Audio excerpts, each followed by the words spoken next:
Ivoiriens, Ivoiriennes, habitants et amis de la Côte d'Ivoire, hier, mardi 27 juillet 2021,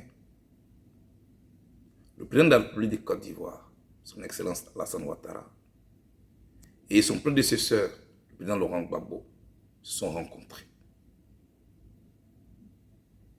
À nos yeux, cette rencontre revêt un caractère important. En ce qu'elle a eu lieu entre les deux protagonistes principaux de la crise post-électorale 2010-2011, dont notre pays n'a pas encore fini d'éponger la mer ardoise. De ce qui nous a été donné d'observer, la dite rencontre s'est tenue dans une ambiance fraternelle, dans une ambiance de convivialité. En sus, les deux personnalités ont affiché clairement leur volonté partagée de tourner définitivement la page de la belligérance, pour conduire notre pays sur le chemin de la paix, de la réconciliation, surtout la normalisation de la vie politique. Pourquoi je, par ma voix, voudrais saluer cette initiative qui amorce une étape nouvelle. Mes chers concitoyens, le président Alassane Ouattara et le président Laurent Gbagbo nous indiquent par cette rencontre le chemin. Le chemin du pardon. Le chemin de nous rassembler de nouveau. Voyez-vous, le pardon, qu'on l'accorde ou qu'on le demande, est un acte divin dont nous ne saurons nous passer. Si nous voulons bâtir de nouveau notre pays dans une communauté de destin, quel que soit ce que chacun de nous aura vécu, ce que chacun de nous aura ressenti, ce que chacun de nous aura perdu, la case du pardon est une étape dont nous ne saurons nous passer. Voyez-vous, on ne construit pas dans la belligérance. On ne bâtit pas dans le conflit.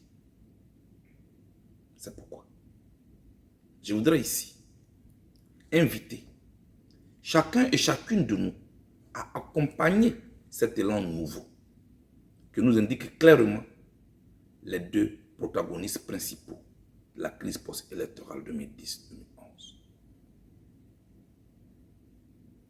Hier, 27 juillet 2021, j'ai entendu de mes oreilles, j'ai vu de mes yeux le président Alassane Ouattara et le président Laurent Gbagbo s'embrasser, se sourire.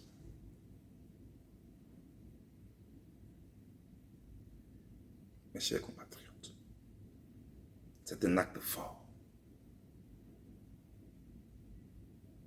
qui clairement appelle les Ivoiriens et les Ivoiriennes à se retrouver de nouveau. Les voisins qui hier se voyaient en chien de faïence à se serrer la main de nouveau. C'est cet élan-là que je voudrais accompagner par cet appel. Voyez-vous, au Ghana voisin, lorsque la nation est face à une difficulté, les anciens présidents se retrouvent autour du président en exercice, posent les problèmes, en dégagent des voies de solution. Cela est aussi possible dans notre pays. Et ce qui s'est passé hier est une étape première. Mes chers compatriotes, à ce stade de mon discours, je voudrais avoir une pensée pour les victimes.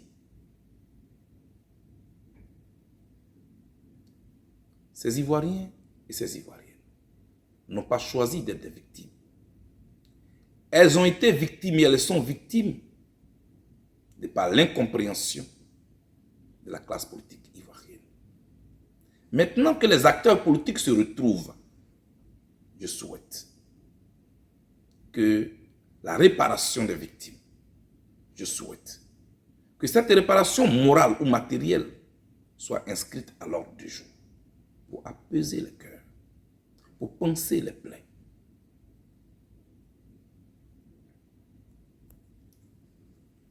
Nos frères qui sont encore en exil, du fait de cette crise, ont besoin que le président de la République puisse faciliter leur retour afin qu'eux aussi puissent bénéficier avec leur famille de cette ère qui hier a commencé dans notre pays.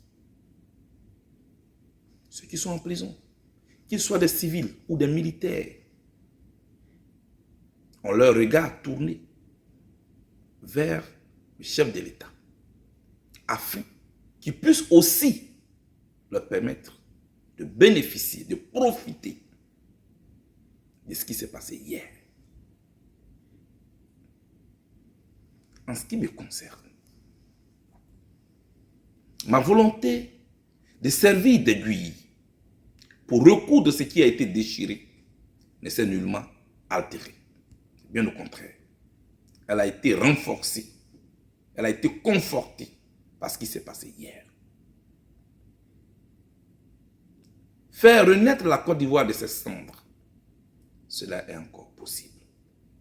Et j'y crois.